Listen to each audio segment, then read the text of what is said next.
The leather-clad man standing before Judge Frank Caprio had tears streaming down his weathered face. His hands, covered in faded tattoos, trembled as he clutched a small photograph. Behind him, 12 more bikers stood in absolute silence, their heads bowed. The courtroom had never been this quiet. "Your Honor," the man's voice cracked. "We know what we did was wrong, but please let me explain why." Just 3 days earlier, these 13 members of the Iron Brotherhood Motorcycle Club had been arrested for one of the most unusual traffic violations Providence, Rhode Island had ever seen. They blocked an entire intersection for nearly 20 minutes during rush hour, causing a massive traffic jam that stretched for miles. Police had issued citations to all of them. The city was furious. Local news had painted them as reckless troublemakers, but nobody knew the real story. Judge Caprio looked at the group before him. At 78 years old, he'd seen thousands of cases, but something about this one felt different. The men before him weren't the stereotypical troublemakers the media had portrayed. Yes, they wore leather vests with patches, had long beards, and looked intimidating, but their eyes told a different story. "Mr. Sullivan," Judge Caprio said gently to the man holding the photograph, "why don't you start from the beginning?" Marcus Sullivan, the president of the Iron Brotherhood, took a deep breath. His massive frame seemed to shrink as he began to speak. "Your Honor, 5 years ago, my daughter Emma was diagnosed with leukemia. She was only 8 years old." His voice broke again, and he paused to compose himself. "These men right here, they're not just my club brothers. They became Emma's family, too." The courtroom remained perfectly still. Even the court officer, who usually maintained a stern expression, seemed to soften. Marcus continued, "Every single one of these guys visited her in the hospital. They brought her toys, read her stories, made her laugh when she was too weak to even sit up. Jake over there," he pointed to a burly man with a gray beard. "He's terrified of needles, but he donated blood 17 times for her. 17 times. Jake wiped his eyes with the back of his hand, not ashamed of the tears. "Tommy learned magic tricks just to entertain her during chemo. Rico, the tough guy in the back, he sat with her for 6 hours once while I had to work a double shift. And he sang Disney songs to her all night, even though he can't carry a tune to save his life." A few quiet chuckles broke through the tension, but the emotion in the room remained thick. "Emma fought so hard, Your Honor. For 3 years, she fought, and she won. 2 years ago, the doctor said she was cancer-free." Marcus's face lit up briefly, then darkened again.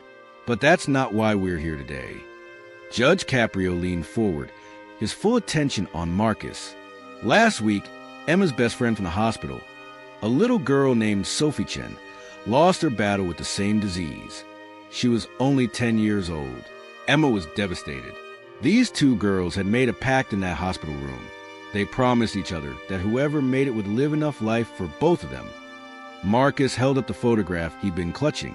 It showed 2 bald little girls in hospital gowns, huge smiles on their faces, each holding up a peace sign. "Sophie's parents are immigrants, Your Honor.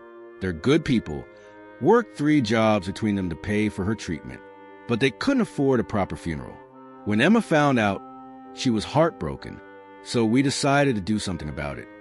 He gestured to his brothers behind him. "These men, most of them worked blue-collar jobs. We're not rich, but every single one of us pooled our money together. We paid for Sophie's funeral. We made sure she had flowers, a beautiful casket, everything her parents couldn't afford, and we decided to give her the send-off she deserved." Judge Caprio's eyes glistened, but he remained silent, letting Marcus continue. "The funeral was that Tuesday morning, the day we got cited. Sophie loved motorcycles. Whenever she heard our bikes at the hospital, she'd get so excited and run to the window to watch us leave. So we organized a motorcycle procession from the funeral home to the cemetery." Marcus's voice grew stronger now, filled with both pride and pain. "We had 13 bikes, Your Honor. We rode slow and respectful. But when we got to that intersection on Broad Street, something happened that we didn't expect. Emma was riding with me, and she suddenly grabbed my shoulder and screamed for me to stop. The courtroom was so quiet you could hear people breathing. I pulled over immediately, thinking something was wrong. The other guy stopped too, and then Emma pointed up at the building on the corner. It was Providence Children's Hospital, where she and Sophie had spent years fighting together. Emma broke down crying. She said, "Dad, Sophie needs to say goodbye to the place where we became sisters." Marcus's tears flowed freely now.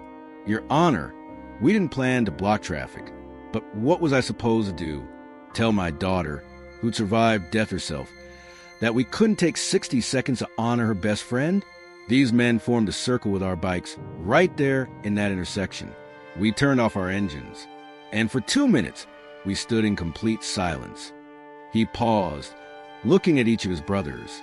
Emma said a prayer. We said goodbye to a little girl who deserved so much more time. And yes, we blocked traffic. Yes, people were angry. Yes, we caused a disruption. But Your Honor, sometimes doing the right thing isn't convenient. The prosecutor, a young woman named Jennifer Walsh, stood up. Everyone expected her to argue for fines, to insist that the law was the law. Instead, her voice wavered as she spoke. "Your Honor, if I may, I reviewed this case thoroughly. While the defendants did violate traffic laws, I've also spoken with Sophie Chen's parents. They want the court to know that these men gave their daughter dignity in death when they felt they couldn't. Mrs. Chen told me that seeing those motorcycles escort her daughter made her feel like Sophie was a princess being honored by knights." Jennifer paused, composing herself. "The state is willing to be flexible in this matter, given the exceptional circumstances." Judge Caprio removed his glasses and cleaned them slowly. Those who knew him recognized his gesture. He was buying time to control his emotions. "Mr. Sullivan," the judge finally spoke, his voice thick with feeling. "In my 40 years on the bench, I've seen humanity at its worst. But I've also been blessed to witness moments of profound compassion. What you and your brothers did for that little girl, for her family, and for your daughter speaks to something that transcends traffic laws." He looked at each of the bikers. "Society sees your leather vests and your motorcycles and makes assumptions. But I see 13 men who loved a child enough to give her the send-off she deserved. I see fathers, brothers, and friends who understand that some moments in life are sacred." Judge Caprio's voice grew firmer. "The law is important. Order is important. But mercy, compassion, and love are even more important. You blocked an intersection for 2 minutes to honor a 10-year-old girl. Yes, it was illegal. Yes, it disrupted traffic. But it was also profoundly human." He picked up his gavel but didn't strike it yet. "I'm dismissing all charges against you and your brothers. However, I'm going to ask something of you." Marcus looked up, surprised. "I want you to promise me that if you ever feel compelled to do something like this again, you'll work with the police department first. Get a permit. Do it right, because what you did was beautiful, but we have procedures for a reason." "Yes, Your Honor," Marcus said, his voice barely a whisper. "Thank you, Your Honor. And Mr. Sullivan?" "Yes, sir." Judge Caprio's face broke into a warm smile. "Tell Emma that Sophie had the best guardian angels a little girl could ask for. Tell her that honoring her friend the way she did, the way all of you did, is what love looks like. And tell her that this old judge thinks she and Sophie were both very lucky to have each other." The courtroom erupted in applause. Even the court officers clapped. The bailiff had to wipe her eyes. The prosecutor was openly crying. The 13 bikers stood there, stunned. Jake stepped forward and saluted the judge. One by one, the others did the same. It was a gesture of respect more profound than any words could convey. As they filed out courtroom, Marcus turned back one more time. "Your Honor, there's something you should know. After Sophie's funeral, her parents told us that Sophie had made her mother promise something. She wanted any money that would have gone to her treatment to be donated to help other kids. Her parents didn't have much, but they insisted on giving us $500 to put toward our club's charity fund." He smiled through his tears. "We're starting the Sophie Chen Memorial Fund.